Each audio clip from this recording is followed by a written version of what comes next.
লাগতেছে, সমুদ্রের ঢেউগুলো খুব অনুভব করতেছি, হাঁটতে আছি, খুব ভালো লাগতেছে।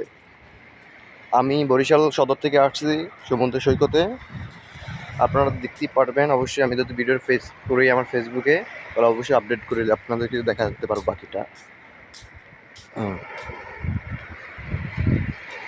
মামা একটু নিচে নামতে চাইছিলাম, মামা নিচে নামা যাইবে সমুদ্রে?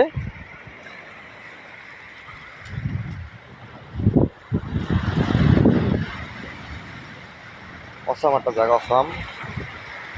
এখানে আপনি কখনো খালি পায়ে হাঁটবেন না। খালি পায়ে হাঁটলে অবশ্যই আপনার পাও কেটে যেতে পারে। অবশ্যই আপনার ওই সাগরের পাড়ে সমুদ্রে সৈকতে সুন্দর সুন্দর আপনার এই বালিকোনাগুলো আছে, ওইগুলোয় পাও কেটে যাবে আপনার। শামুক আছে, শামুক শামুক ছোটো ছোটো শামুকগুলো আছে প্রচুর পরিমাণেই।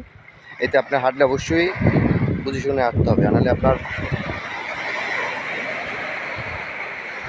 সমুদ্রের ঢেউ দেখেই তো আমি মুক্ত হয়ে গেছি।